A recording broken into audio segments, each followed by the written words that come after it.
अस्सलामु अलैकुम paste talks में खुश आमदीद और मैं हूँ अतरूबा रज़ा।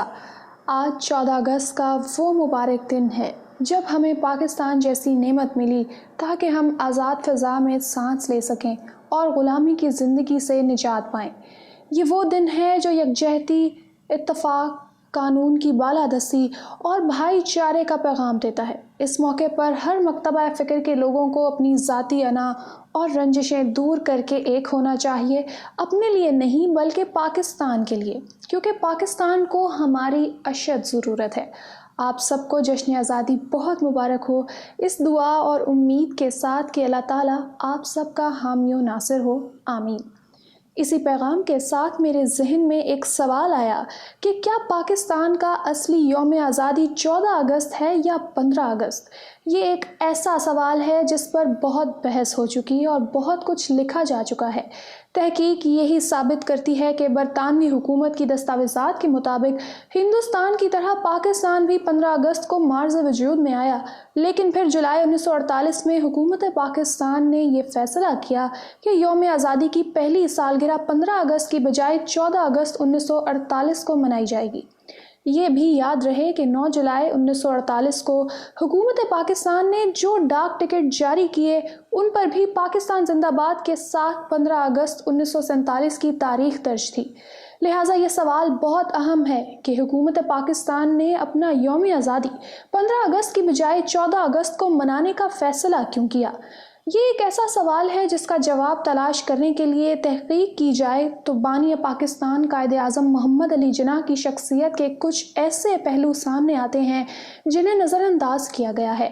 बरतानी मुसन्निफ हेक्टर बुलेट की कायद-ए-आज़म के बारे में सुहाने उम्री 1954 में शाया हुई तो इसमें बानी पाकिस्तान की ज़िंदगी और किरदार के अहम गोशों को छुपा दिया गया जिस पर मोहतरमा फ़ातिमा जिन्ना खुश नहीं थी।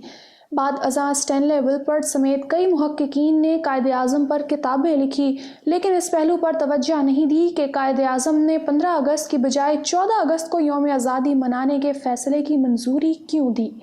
यहाँ मैंने मंजूरी का लफ्ज़ इसलिए इस्तेमाल किया है कि बाज़ सरकारी दस्तावेज़ात के मुताबिक पाकिस्तान का यौम आज़ादी 14 अगस्त को मनाने की तजवीज़ पर पहली दफ़ा 29 जून 1948 को वज़ीर आज़म लियाकत अली ख़ान की सदारत में काबीना के इजलास में गौर हुआ और ये तजवीज़ कायद-ए-आज़म की मंजूरी से मशरूत की गई।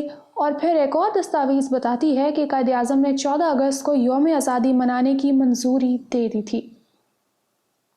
कायद-ए-आज़म की ज़िंदगी का बगौर जायज़ा लें तो पता चलता है कि बज़ाहिर वो एक सादा से क्लीन शेव मुसलमान थे, लेकिन अंदर से वो बरतानिया के साम्राज्य किरदार के शदीद मुखालिफ थे। तहरीक पाकिस्तान के एक कारकुन सीनियर सहाफ़ी शरीफ फ़ारूक ने कायद-ए-आज़म को करीब से देखा। वो 23 मार्च 1940 को लाहौर में ऑल इंडिया मुस्लिम लीग के इजलास में भी मौजूद थे।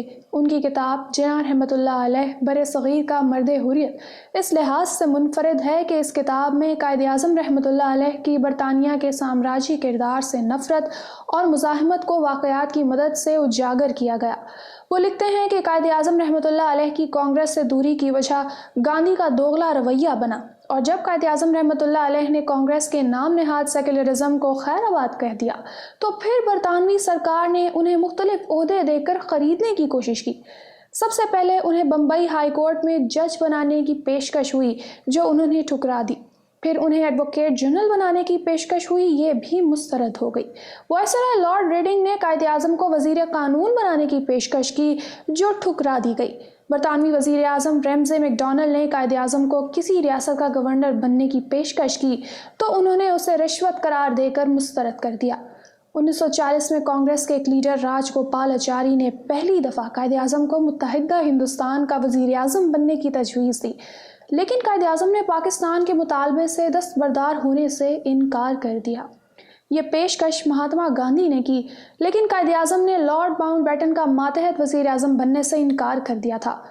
वो लोग जो ये इल्ज़ाम लगाते हैं कि कायद-ए-आज़म ने अंग्रेज़ों के कहने पर पाकिस्तान का मुतालबा किया तो उनके इल्म में इजाफे के लिए अर्ज़ है कि बरतानवी सरकार के साथ खुफिया साज़बाज़ कांग्रेस की क़यादत ने कर रखी थी, कायद-ए-आज़म ने नहीं।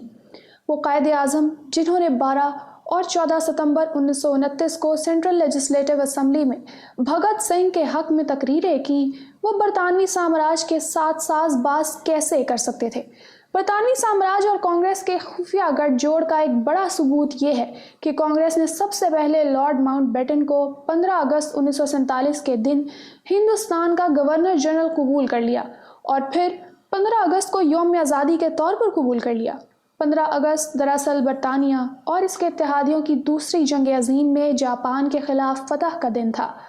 امریکہ نے 6 اگست 1945 کو جاپان کے شہر ہیروشیما اور 9 اگست 1945 کو ناگاساکی پر ایٹم بم گرائے، جس کے بعد 15 اگست 1945 کو جاپان کے شہنشاہ ہیرو نے سرنڈر کا اعلان کر دیا۔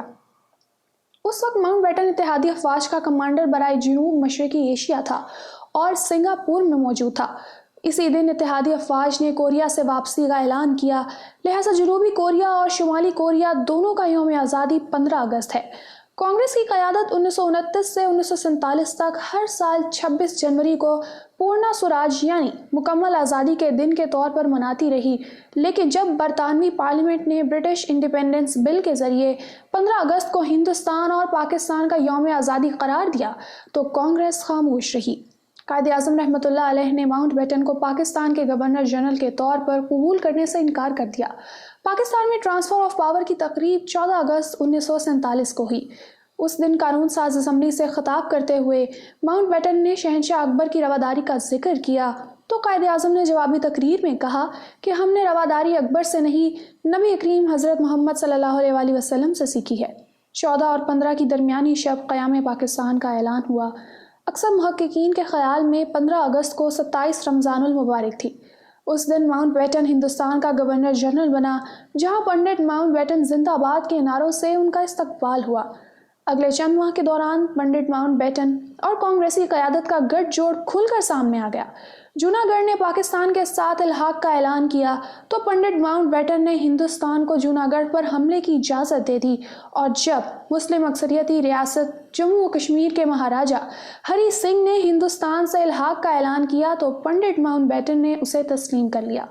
قائد اعظم کے پرائیویٹ سیکرٹری کے ایچ خورشید مہاراجا سے بات چیت کے لیے سری نگر گئے تھے، انہیں وہاں گرفتار کر لیا گیا اور بعد ازاں گلگت بلتستان کے گورنر بریگیڈیئر گھنسارا سنگھ کے تبادلے میں رہا ہوئے۔ قائد اعظم جانتے تھے کہ 1931 سے 1947 تک 14 اگست کو کشمیر ڈے کے طور پر منایا جاتا تھا۔ پہلا کشمیر ڈے 14 اگست 1931 کو علامہ اقبال رحمۃ اللہ علیہ نے لاہور میں منایا، لہٰذا قائد اعظم نے 15 اگست کی بجائے 14 اگست کو یوم آزادی منانے کی منظوری اس لیے دی تاکہ پاکستان کی تاریخ کو برطانیہ کی استعماری فتوحات کی تاریخ سے علیحدہ کر کے تحریک آزادی کشمیر کی تاریخ سے جوڑ دیا جائے۔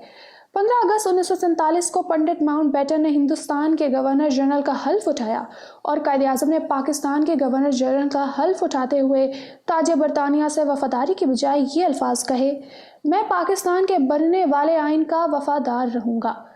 لہٰذا قائد اعظم رحمۃ اللہ علیہ کے پاکستان میں سامراجی طاقتوں کے مفادات کا تحفظ کرنے والوں کو دوست نہیں دشمن سمجھا جانا چاہیے۔ اب شواہد تو یہی بتاتے ہیں کہ دستاویزی طور پر پاکستان کی تاریخ آزادی 15 اگست بنتی ہے۔ قائد اعظم اگر انگریز اور ہندوؤں کی مکاری کو جلد بھانپ نہ لیتے تو آج ہم اس آزاد فضا میں سانس نہ لے رہے ہوتے اور پاکستان مارز وجود میں نہ آتا۔ اسی لیے ہم اپنا یوم آزادی 15 کی جگہ 14 اگست کو مناتے ہیں، کیونکہ ایسا ہمارے قائد نے کہا، اور ہمارے قائد یہ چاہتے تھے کہ پاکستان کی تاریخ برطانیہ کی تاریخ سے علیحدہ ہو کر کشمیر کی تحریک آزادی کی تاریخ سے جڑ جائے۔ اسی کے ساتھ مجھے دے اجازت، بیسٹ ٹاکس کو سبسکرائب کر لیں۔ اللہ حافظ۔